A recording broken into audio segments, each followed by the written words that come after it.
தமிழர்களின் number 1 choice Tamil matrimony. அடகில் இருக்கும் தங்க நகைகளை மீட்டு 10 நிமிடங்களில் பிரைம் கோல்ட் ஹப் மூலம் அதிக விலைக்கு விற்க 7997990028 தொடர்பு கொள்ளவும்.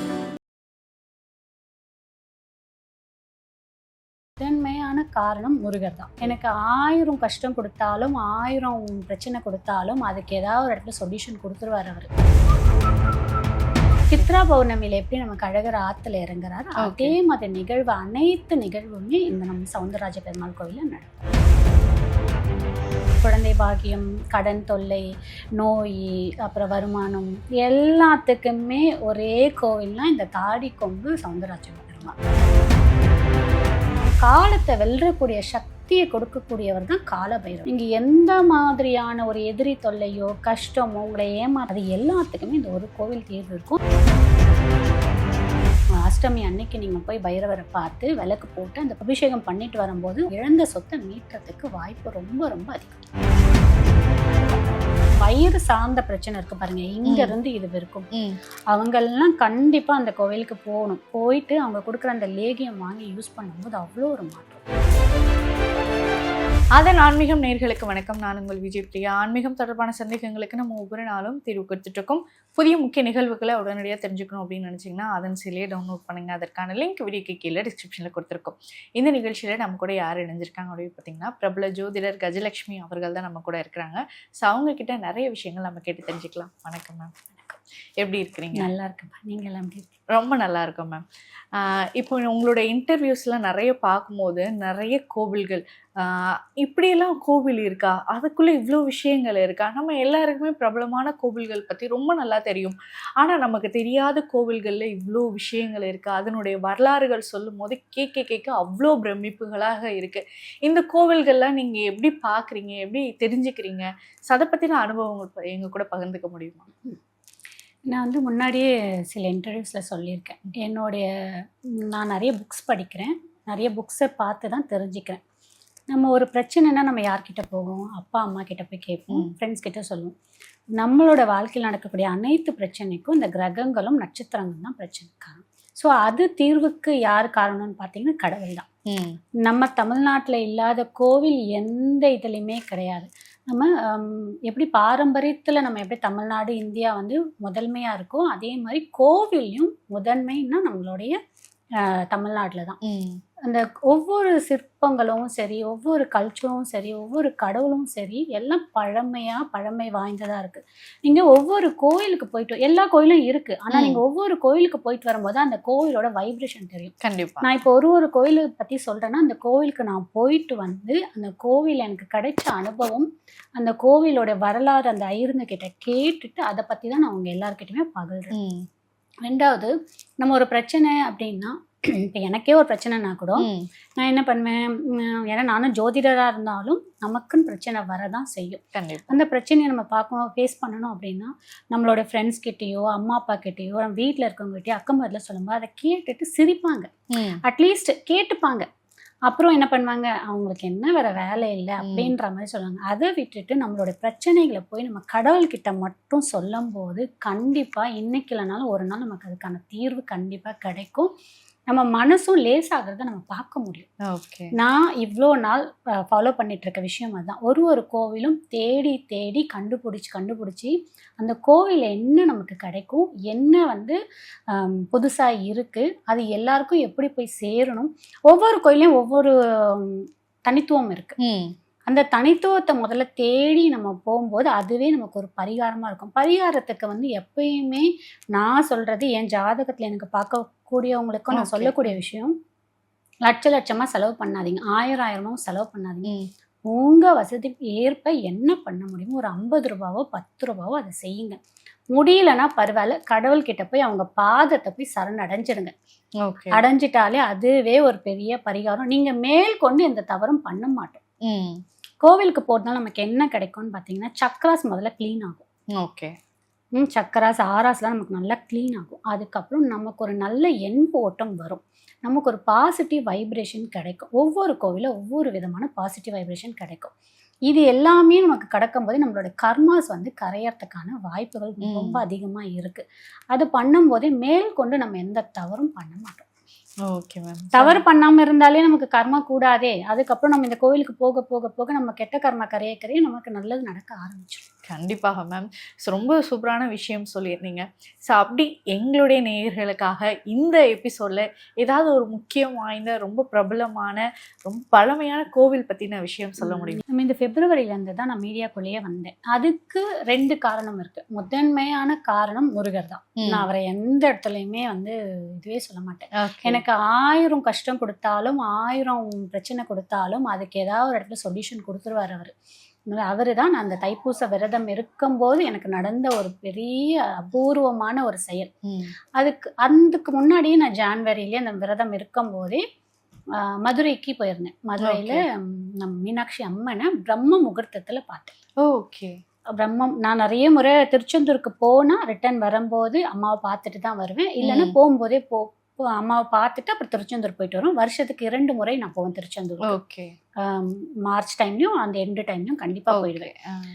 இந்த வாட்டி இப்போ ஜான்வரி டைம் என் பொண்ணுக்கு கொஞ்சம் எக்ஸாம்ஸ் எல்லாம் இருந்ததுனால நான் அந்த டைமுக்கு போக முடியும்னு சொல்லிட்டு ஜான்வரியில் போனேன். பிரம்ம முகூர்த்தி தான் ஃபர்ஸ்ட் டைம் நான் போகிறது பார்த்துட்டு அம்மாவை பார்த்துட்டு அங்கேருந்து அழகர் கோயிலுக்கு போனேன்.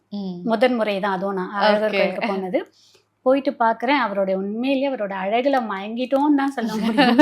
அப்படி ஒரு அழகு, வார்த்தையே இல்லை. நான் வீட்டுக்கு வந்து கூட 1 வாரம் அதையே தான் சொல்லிக்கிட்டே இருந்தேன், எப்படி இவ்வளோ ஒரு அழகா இருக்காரு. அங்கே போயிட்டு அந்த கோயில் ஃபுல்லாக முழுசாக பார்த்து முடிச்சுட்டு வந்தப்போ என் குருநாதர்கிட்ட சொல்லும்போது அவர் சொன்னார், இல்லை இந்த மாதிரி தாடிக்கொம்பு சவுந்தரராஜ பெருமாள் கோவிலில் அழகருக்கு இணையான ஒரு கோவில். ஏன்னா அழகரே அங்கே வந்து அருள் பாலிக்கிறார் சொல்லியிருக்காங்க. காரணம் என்ன அப்படின்னா, முந்தைய காலத்துலலாம் வந்து பஸ் ஃபெசிலிட்டிஸ்லாம் கம்மி. ஒரு இடத்துக்கு போகணும், ஒரு இடத்து இப்போ மாதிரி கிடையாது. நம்ம நினைச்சா போகிறோம், நினைச்சா வரும். ட்ரெயின் இருக்கு, பஸ் இருக்கு, ஆட்டோ இருக்கு, எல்லாமே இருக்கு. அப்பெல்லாம் அப்படி கிடையாது. அழகர் மலையே ஒரு காடு நிறைந்த பகுதி. ஆமாம். அந்த இடத்துல அவ்வளோ சீக்கிரம் யாராலும் எளிதாக போக முடியாது. இப்போ அழகரை போய் யாராலையும் அவ்வளோ சீக்கிரம் பார்க்க முடியல. நிறைய பேருக்கு அழகர் குலதெய்வமாகவும் இருப்பார். பார்க்க முடியலன்றதுனால அவர் என்ன சொன்னார், நான் இந்த கோவிலை அருள் பாலிக்கிறேன், அதுக்கு இணையான கோவில் இது. உங்களோட அனைத்து வேண்டுதலும், நீங்கள் அழகர் கோவிலுக்கு செய்யக்கூடிய அனைத்து வேண்டுதலும் இந்த கோவிலையும் நீங்கள் செய்யலாம். அனைத்து அந்த அழகர் கோவில் நடக்கக்கூடிய அனைத்து பிரம்ம உற்சவம்ஸ் எல்லாமே இந்த கோவிலையும் நடக்கும். சித்ரா பௌர்ணமியில எப்படி நமக்கு அழகர் ஆத்துல இறங்குறாரு, அதே மாதிரி நிகழ்வு அனைத்து நிகழ்வுமே இந்த நம்ம சவுந்தரராஜ பெருமாள் கோவிலில் நடக்கும். அதே மாதிரி ஆடி பௌர்ணமிக்கும் வந்து அங்கே பிரம்மோற்சவம் நடக்கும் நமக்கு அழகர் கோவிலில்.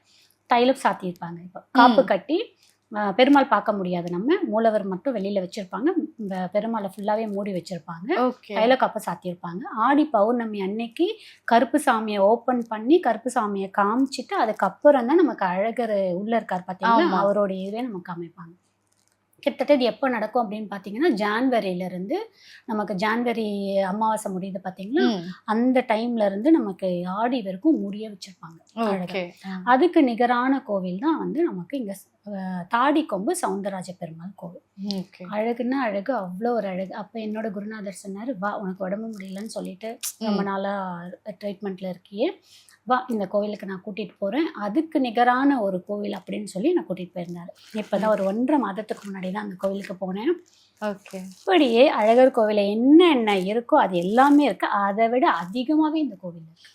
Okay ma'am. இப்போ பொதுவாக இந்த கோவில் பற்றின ரொம்ப சிறப்பம்சம் சொல்லியிருந்தீங்க. மதுரையில் இருக்கக்கூடிய அழகர், கல்லழகராக இருக்கக்கூடியவர் அப்படியே இங்கேயும் நமக்கு காட்சி தராரு அப்படின்னு. பொதுவாகவே ஒவ்வொரு கோவிலுக்கும் ஒரு சிறப்பம்சம் இருக்கும். மக்கள் வந்து வேண்டிக்க போகிறாங்க அப்படின்னா இந்த கோவிலில் இந்த வேண்டுதல் வந்து ரொம்ப சிறப்பானதாக இருக்கும் அப்படின்னு சொல்லி சிறப்பம்சங்கள் இருக்கும். அப்படி இந்த கோவில் ஏதாவது சிறப்பம்சம் இருக்கா? இந்த கோவில் அனைத்துக்குமே சிறப்பம்சம். அதாவது நம்ம குழந்தை பாக்கியம், கடன் தொல்லை, நோய், அப்புறம் வருமானம், செல்வ வளம், தோஷம் எல்லாத்துக்குமே ஒரே கோவில்னா இந்த தாடிக்கொம்பு சவுந்தரராஜன் பெருமாள். ஏன்னா அனைத்து வித தெய்வமும் இங்க இருக்காங்க. நமக்கு சிவன் கோவில்ல மட்டும்தான் காலபைரவர் இருப்பாரு. ஆமா. இங்க நமக்கு எப்படி அழகர் கோவில்ல வந்து பைரவர் இருக்காரோ அதே மாதிரி இந்த சவுந்தரராஜ பெருமாள் கோவிலும் நமக்கு பைரவர் இருக்காரு. ஸ்வர்ணாகாஷ்ண பைரவரா இருக்காரு. ஓகே. பைரவர்லயே ரொம்ப ஸ்பெஷலா நிறைய பைரவர் இருக்காங்க. 64 பைரவர் கிட்ட இருக்காங்க. அதுலயும் ரொம்ப பிரதிஷ்டிப்பட்ட பைரவர்னு சொன்னா நம்ம 2 பைரவர் தான். ஆம், கால பைரவர் சொல்லுவோம் நம்ம, ஆமா. ஸ்வர்ண பைரவர் சொல்லுவோம். Okay. ஸ்வர்ண ஆகாஷ பைரவர். ஏன் அப்படின்னா காலத்தை வெல்லக்கூடிய சக்தியை கொடுக்கக்கூடியவர் தான் கால பைரவர்.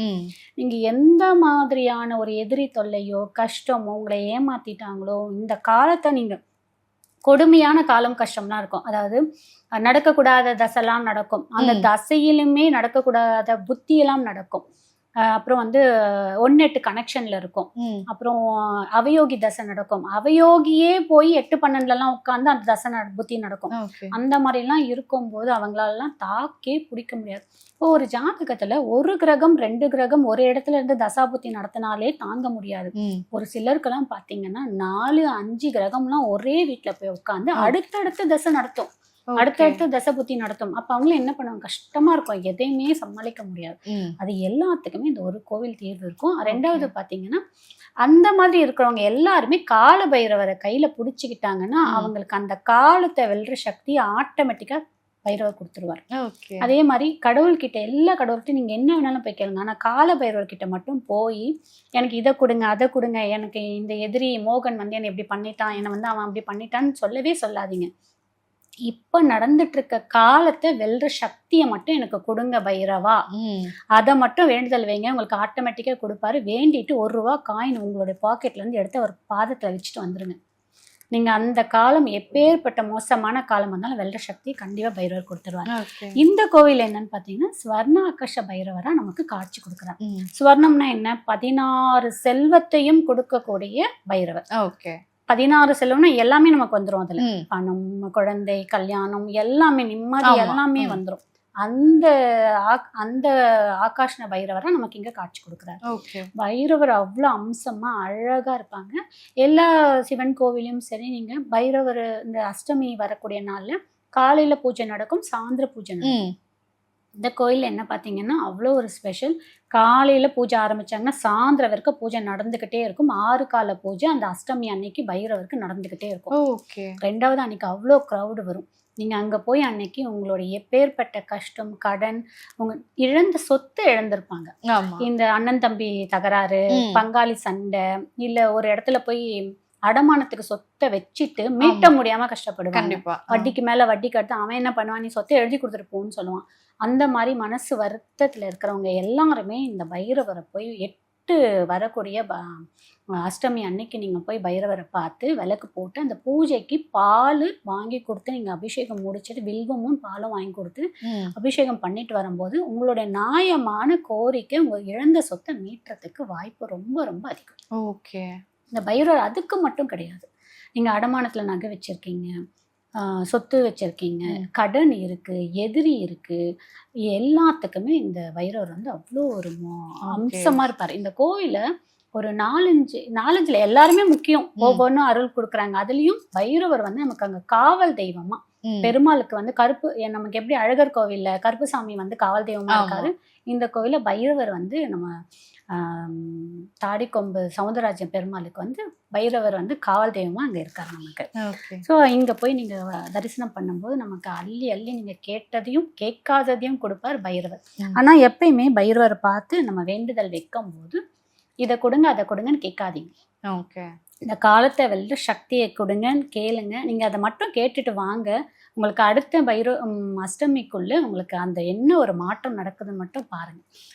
ஸோ நீங்க அந்த மாதிரி ஏதாவது போய் வேண்டிக்கிட்டு உங்களுக்கு அந்த மாதிரியான விஷயம், இப்போ பொதுவா நம்ம எங்கேயாவது போறோம் இல்ல ஒரு கோவிலை பத்தி சொல்றோம் அப்படின்னா நமக்கு அந்த ஒரு அதிசயம் நிகழாம அதை பத்தின விஷயம் நம்மளால சொல்ல முடியாது. அப்படி உங்களுடைய வாழ்க்கையில நிகழ்ந்த அதிசயம் ஏதாவது? இப்போதான் நான் சொன்னேன் 1.5 மாசத்துக்கு முன்னாடி என்னோட குரு கூட்டிட்டு போயிருந்தாருன்னு. அப்போ நான் போயிருந்தப்போ அங்க இன்னொரு ஸ்பெஷல்னு பாத்தீங்கன்னா தன்வந்திரி பகவான்.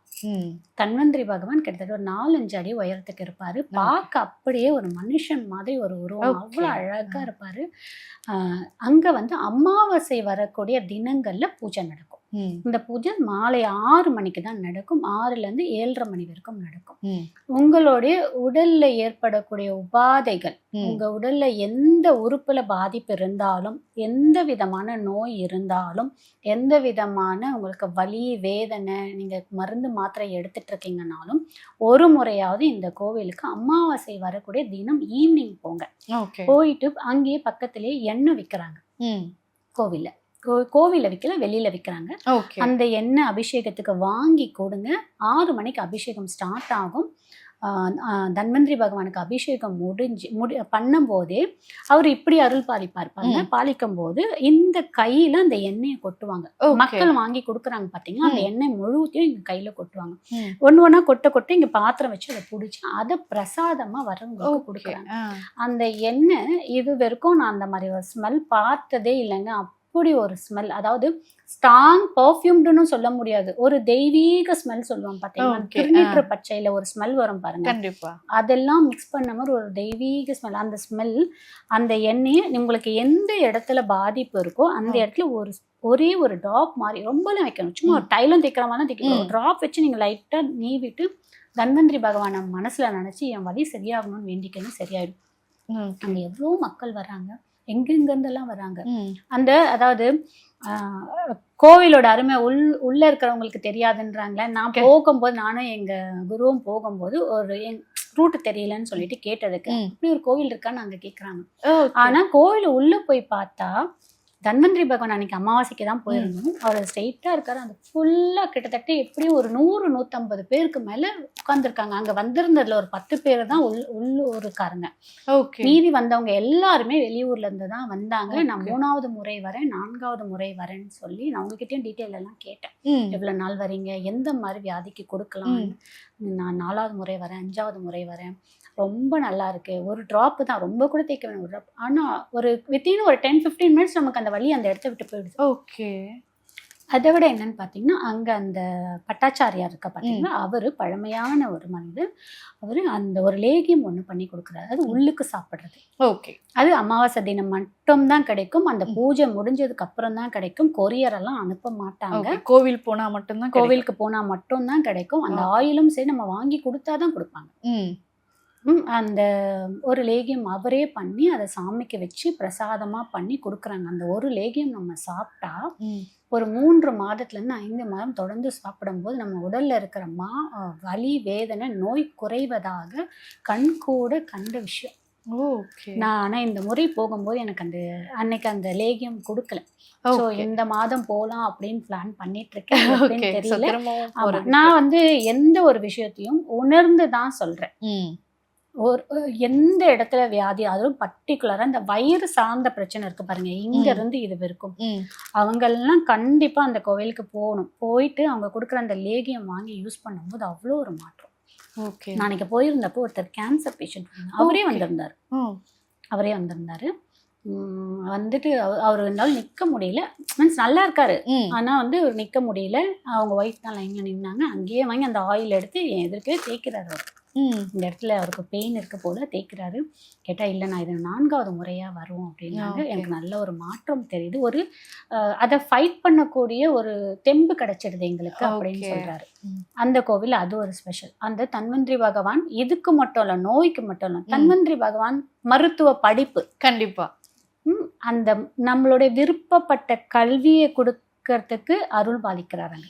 ஓகே. இப்ப மருத்துவத்துறையில மருத்துவ எக்ஸாம் எழுதுறதுக்கு நீட் எக்ஸாம் இப்ப மருத்துவமே படிச்சுட்டு இருக்காங்க பாத்தீங்களா, அவங்க எல்லாமே கூட அடிக்கடிக்கு அந்த கோவிலுக்கு போயிட்டு வரும்போது அதுல அவங்க ஷைன் ஆகிறதுக்கு மிக மிக வாய்ப்பு அதிகம். ஓகே. அதுமாதிரி படிச்சு முடிச்சுட்டு பிஜி பண்ணணும், இல்ல அடுத்தது நாங்க இப்பதான் ஸ்டார்ட் அப் ஒரு கிளினிக் வைக்கிறோம், ஹாஸ்பிட்டல், அவங்க எல்லாமே அந்த கோயிலுக்கு அடிக்கடிக்கு போயிட்டு வரும்போது அவங்க அந்த துறையில வல்லுநர் ஆகிறதுக்கான வாய்ப்புகள் மிக மிக அதிகம். ஓகே. சோ ஒரு கோவில்ல எல்லா விதமான இன்னும் விஷயம் இருக்கு, இருக்கு. இன்னும் நிறைய இருக்கு. இந்த தன்வந்திரி பகவானும் பைரவரை பத்தியுமே நிறைய ஒரு சொல்லலாம். அது ஒரு தனித்தனி எபிசோடாவே நம்ம சொல்லிட்டு போலாம். ம். இதுல அந்த தன்வந்திரி பகவானை நீங்க ஒரு கோவிலுக்கு போனா நம்ம ஒரு மாலை போடுவோம், ஒரு இது பண்ணுவோம். ஆனா அந்த கோவிலை நான் முடிஞ்சா அடுத்த மாசம் போறேன்ல, முடிஞ்சா போட்டோ எடுத்துட்டு வந்து காமிக்கிறேன். கண்டிப்பா. அந்த போட்டோ நீங்க பார்க்கும் போதே நமக்கு எல்லாமே சரியான மாதிரி ஒரு ஃபீல், அப்படி ஒரு அலங்காரம். அதெல்லாம் விட ஒரு ஸ்பெஷலா என்ன சொல்லணும்னா, அந்த கோவில்ல ஒவ்வொரு ஐயரும் அவ்வளோ முக்கியத்துவம் வாய்ந்தவங்க. ஓகே. நீங்கள் ஒரு ஒரு தட்டில் ஒரு காசு போட்டால் தான் உங்களுக்கு மரியாதைலாம் கிடையாது. அவ்வளோ ஒரு மரியாதை, அவ்வளோ நீங்கள் கேட்கறதுக்கு தான் பதில் சொல்லுவாங்க. நீங்கள் எப்போ ஃபோன் பண்ணாலும் பதில் சொல்லுவாங்க. நீங்கள் அங்கே போனீங்களாலும் பதில் சொல்லுவாங்க. நீங்கள் போனீங்கன்னா அங்கே ஸ்டோரி சொல்லுவாங்க, ஹிஸ்ட்ரி சொல்லுவாங்க, மந்திரம் சொல்லுவாங்க. இப்போது நான் வந்து எல்லா பூஜையும் முடிச்சுட்டு நாங்கள் வந்துட்டோம் அந்த பூஜை. அதுக்கப்புறம் ஆல்மோஸ்ட் 9:15 ஆயிடுச்சு க்ளோசிங் டைம். ஆனால் எங்கள் குரு எங்கள் ஃபேமிலியோடு போயிருந்தப்போ அவங்க என்ன சொன்னாங்க, இந்த மாதிரி அப்படின்னு சொன்னப்போ வாங்க திரும்பவும் நிற்க வச்சு ஒரு தனி பூஜை பண்ணி ஒரு இது பண்ணிட்டு நமக்கு அர்ச்சனை பண்ணி, நான் எத்தனையும் அர்ச்சனைக்கு எதாவது வாங்கிட்டு கூட கொடுக்கல. அந்த பூஜைக்கு பூ கொடுத்ததோட சரி, அவர் தனியாக தேங்காய் பழம் அதெல்லாம் வச்சு கொடுத்தாங்க. சாமான மக்களையும் வந்து அங்கே எல்லாரும் ஒன்றுன்றது காமிக்கிறது அங்கே இருக்குது. அந்த கோவிலில் இருக்க எல்லா அர்ச்சகருமே அப்படி பண்ணுறாங்க. சின்ன அர்ச்சகர்லேருந்து பெரிய அர்ச்சகர் வரைக்கும் அவ்வளோ சூப்பர். ஓகே. வாழ்க்கையில் ஒரு முறையாவது எல்லாருமே போயிட்டு வந்தோம் அந்த கோவிலுக்கு. ஓகே.